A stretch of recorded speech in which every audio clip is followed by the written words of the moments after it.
Қазақстан футзалының барлық матчын тікелей эфирде qfutbol.kz сайтында тегін көр. Smart TV немесе смартфоныңа қосымшаны жүктеп, qfutbol.kz-те қосылып, футзалды тамашала. Армысыз қадірменді жанкүйер. Аят Бәйтерек футзалдан Қазақстан чемпионатының 28-ші турындағы кездесу кеше бұл командалар дәл осы Аят аренада жолыққан болатын. Алаң иелері жеңіске жетті. Жалпы кешегі кездесуде гол көп бола қойған жоқ. Аят 2-1 есебімен жеңіске жеткен болатын. Бүгін Бәйтерек тағы бір мәрте бағын сынап. Бүгінгі ойынның рефери Айдын Көбейқұлов, екінші рефери Максим Карюкин және үшінші рефери Виталий Шәкіров. Таймкипер Әмірхан Тәжбаев, ал сіздермен бірге бұл ойынды тамашалайтын комментатор Есет Төлеш. Аят арена үйреншікті болып та қалды. Руднилық команда өз алаңында, өз паркетінде ойнаған кезде Тур ЖЖ оң аяғымен жақсы шірене тепті. Қазір Төреш асқыр. Қарсыласын алдады, дегенмен ақыры доптан айырылып қалды. Қазір Бәйтерек шабуылда, соққы қақпаға. Әлішер Нурин пас күтіп тұр. Жақсы пас келді, гол! Азат Валиулин, қандай керемет комбинация. Валиулин тереңнен ашылып тұрған капитан. Пас берерде ғана қақпаның алдына шықты. Бәйтеректің қорғаушылары ұйықтап қалды. Жаңа бір команда шықпақ. Қазір Бәйтерек шабуылда, ортаға жақсы пас! Томас да Силва! Бұл жолы кешірген жоқ. Бұған дейін Бондарев командасын құтқара алған еді. Бұл жолы Томастың соққысы тура бұрышқа ұшты. Есеп осылайша тең, 1-1. Және Қазақстан біріншілігіндегі бұл алғашқы голы. Сағындықов! Қандай жойқын соққы, және Ерсұлтан есепті 2-1 қылды. Жаңа ғана гол. Ой, қазір жақсы айналып өтті. Негуе бар, және есеп 2-2. Қандай матч! Тамаша гол енді. Тамаша гол, керемет ұйымдастырды. Доп бермей жатыр бірақ.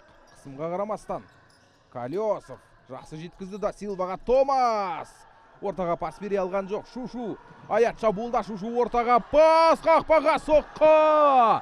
Леандриню артқа, ЖЖ сол қанатқа берді. Ерсұлтан Сағындықов соққы. О, қауіпті.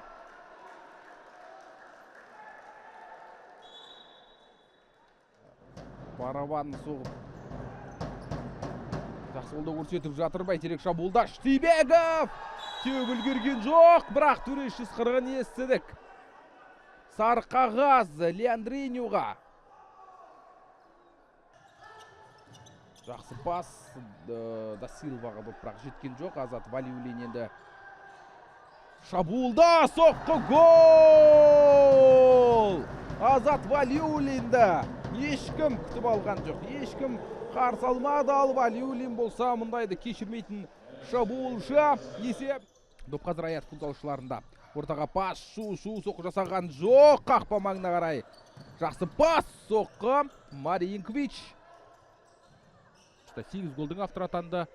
Ал соңғы клубы ресейлік Факел Ямал клубы болды. Ресейдің жоғарғы лигасы. Қазір міне Графский, біз айтқан ресейлік легионер, есептеселуге жақын болған, дегенмен алтыннан айласын асыра алған жоқ.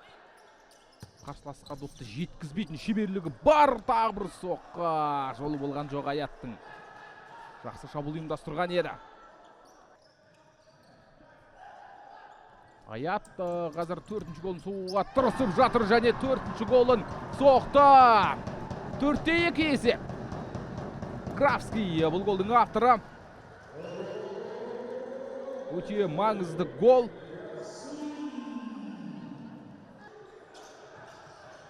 Да Силва және ортаға жеткізді. Шушу қақпаға соққы жасауға болады.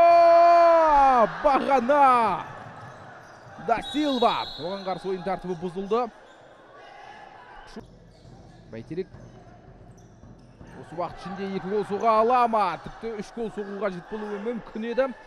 Далтон командасын құтқарып қалды. Колесов. Артқа пас.